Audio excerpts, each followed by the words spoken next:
خدا متعال کا شکر ہے کہ اللہ نے اس قوم کو یہ سعادت نصیب فرمائی ہے کہ وہ ہر سال حسین کا فرش عزا بچھا کر حسین کے قاتلوں کو بے نقاب اور رسوا کر دیتی ہے۔ جو ہی حسین کا فرش عزا بچھتا ہے تو یزید اور اس کا پورا سلسلہ بے نقاب ہو جاتا ہے۔ لعن اللہ امتن اسست اساس الظلم والجور علیکم اہل البیت۔ فقط یزید پر لعنت نہیں ہے، لعنت یعنی اللہ اپنی رحمت اس سے دور کر دے، بلکہ وہ پورا سلسلہ کہ جہاں اختتام ہے اس کا یزید پر۔ غدیر کا نتیجہ حسین ہے، سقیفہ کا نتیجہ یزید ہے۔ اس خاطر ہے کہ اب بھی بعض بد دماغوں میں، بعض ناصبیوں میں انہیں یہ شوق رہتا ہے کہ کسی طریقے سے یزید کے نام کو، ہم تو حسین اپنے بچوں کا نام رکھتے ہیں، آج تک کسی میں ہمت نہیں ہوئی کہ وہ اپنے بچے کا نام یزید رکھے، لیکن ہیں ایک مولوی صاحب، انہوں نے کہا یزید نام رکھ لو تو کیا حرج ہے۔ میں کہتا ہوں جرأت کیجئے، ہمت کیجئے، رکھیے اپنے بچے کا نام یزید۔ نتیجہ یہ ہوگا کہ جب بیچارہ اسکول جائے گا تو بچے کہیں گے کہ یزید آ رہا ہے، آپ لینے جائیں گے تو کہیں گے یزید کا باپ آ رہا ہے۔ اب ایک فقرہ کہنے لگا ہوں، آپ کا ذہن ایک جانب ملتفت کرنا چاہتا ہوں، آپ کی بیدار سماعتوں کی نظر۔ جس نجس زبان سے یزید کو مسلمان کہا جائے، اس نجس زبان سے ہمیں ابو طالب کے ایمان کا اقرار چاہیے بھی نہیں۔ یہ کوئی تمہید استوار ہو جائیں۔ جو نجس زبان یزید کو نعوذ باللہ مسلمان کہہ رہی ہو، وہی زبان اگر ابو طالب کو بھی مسلمان کہے تو پھر کون سی بڑی بات ہوئی۔ ابو طالب علیہ السلام سے دشمنی ہے نا، وہ فضیلت کی دشمنی ہے، اس لیے کہ کافر پالنے کا موقع سارے بزرگوں کو ملا تھا، محمد پالنے کا موقع سوائے علی کے باپ کے کسی کو نہیں ملا تھا۔ کافر تو ہر ایک نے پالے، کافر سبھی کے بزرگوں کے یہاں پلتے رہے، لیکن محمد پالنے کا موقع، جملہ اور کہہ دوں آگے، نبی پالنے کا موقع ابو طالب کے علاوہ کسی کو نہیں ملا۔ کیا گود ہے ابو طالب کی جو پل جائے یا نبی ہو جاتا ہے یا امام ہو جاتا ہے۔ پاکیزہ سلسلہ، وہ غدیر کا سلسلہ، وہ امام حسین علیہ السلام تک پہنچائے۔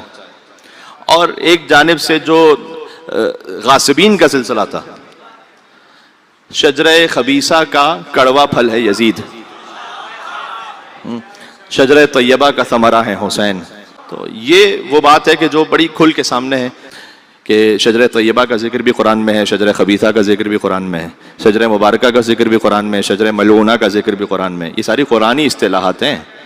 اگر اس اصطلاح سے کسی کو تکلیف ہو رہی ہے تو قرآن کو نہیں بدلا جا سکتا، اپنے لیڈروں کو بدل لو، کیونکہ شجرہ طیبہ کا ذکر قرآن میں ہے، شجرہ خبیثہ کا ذکر قرآن میں ہے۔ اچھا، شجرہ طیبہ، اب اس کی تفصیل میں جائے بغیر اتنا تو واضح ہے کہ حضور کے شجرے سے بڑھ کے تو کوئی شجرہ طیبہ ہو نہیں سکتا۔ تو یہ جو پنجتن ہے، یہ شجرہ طیبہ کی فرد ہیں اور شجرہ طیبہ کا ثمرہ ہیں، جو مباہلہ میں آئے تھے سامنے۔ حضور جنہیں مباہلہ میں لے کر آئے تھے، وہ واضح کر دیا حضور نے کہ مباہلہ میں جو جائے گا وہ سید الانبیاء ہیں، سید الاولیاء ہیں، سیدۃ النساء العالمین ہے، سیدہ شباب اہل الجنت اجمعین ہے۔ ایک ہے نبیوں کا سردار، ایک ہے ولیوں کا سردار، ایک ہے عورتوں کے سردار، دو ہیں جنت کے جوانوں کے سردار۔ تو جو سردار تھے وہ مباہلہ میں چلے گئے تھے، جو امتی تھے وہ مدینہ میں رہ گئے تھے۔ تو یہ ایک فرق ہے جو بڑا واضح ہے۔ تو الحمدللہ اس فرش عزا کا صدقہ یہ ہوتا ہے کہ حسین کے جو سارے قاتل ہیں نا، وہ بے نقاب ہو جاتے ہیں، وہ ایکسپوز ہو جاتے ہیں۔ اور سیدھی سی بات ہے، بعض لوگ یہ کہتے ہیں کہ جناب یزید لعنت اللہ علیہ، آپ کو سوشل میڈیا پہ ایسے بیانات مل جائیں گے بھئی یزید کے جہنمی ہونے پر کوئی دلیل نہیں ہے۔ وہ کہتے ہیں ٹھیک ہے، اگر برا بھی تھا تو اس کے جہنمی ہونے پر کوئی دلیل نہیں ہے۔ یہ جملہ وہی کہہ سکتا ہے کہ جس کے حلالی ہونے پر کوئی دلیل نہیں ہے، جو یزید کو بھی جہنمی نہ مانے۔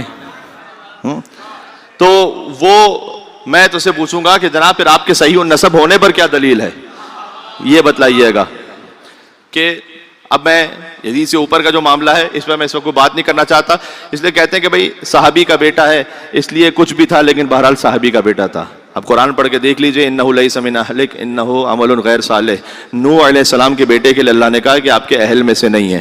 اللہ نبی کے بیٹے کو معاف کرنے کو تیار نہیں ہے۔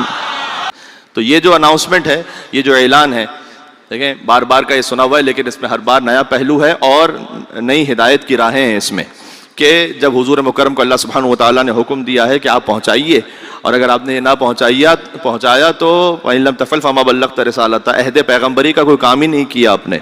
یہ اتنا سخت جملہ ہے حضور مکرم کے لیے کہ اللہ سبحانہ وتعالیٰ نے کہا کہ یہ اناؤنسمنٹ آپ نے کرنا ہے، اس لیے کہ یہاں سے پھر خالص توحید ہے، خالص رسالت ہے۔ آپ کو لا الہ الا اللہ بھی خالص اسٹریم سے لینا ہے، جو پیور اسٹریم ہے نا۔ کوئی شیطان سے لا الہ الا اللہ سیکھے گا تو سیکھ تو سکتا ہے، اس لیے کہ شیطان اللہ کو مانتا ہے، اللہ کی عبادت کرتا رہا ہے، وہ سجدوں میں اللہ سبحانہ وتعالیٰ کے وہ ذکر کرتا رہا ہے۔ اللہ نے کہا کہ لاکھوں سال کی عبادتیں منہ پہ مار دی جائیں گی، لیکن اگر کوئی شیطان سے اللہ کے بارے میں سیکھے تو وہ لا الہ الا اللہ تو شاید پڑھوا دے اسے، لیکن حجت خدا کا انکار کروا دے، اس لیے کہ شیطان لا الہ الا اللہ پڑھنا چاہتا ہے، حجت کے سامنے جھکنا نہیں چاہتا۔ تو اللہ نے اسے راندہ درگاہ کر دیا۔ اس لیے کیوں علی سے بعد از وفات رسول دین لینا ضروری ہے، کیوں آل محمد صلی اللہ علیہ وسلم ان سے دین لینا ضروری ہے؟ اس کی وجہ یہ، مثال دیتا ہوں میں، ایک ترک کہاوت ہے ٹرکش، کہ اگر آپ لومڑی سے دین لیں گے تو آہستہ آہستہ یہ یقین کرنے لگیں گے کہ مرغیاں چرانا بھی ایک عبادت ہے۔ اب اسے زیادہ کھولنے کا نہیں کہنا مجھے یہاں پر، صحیح۔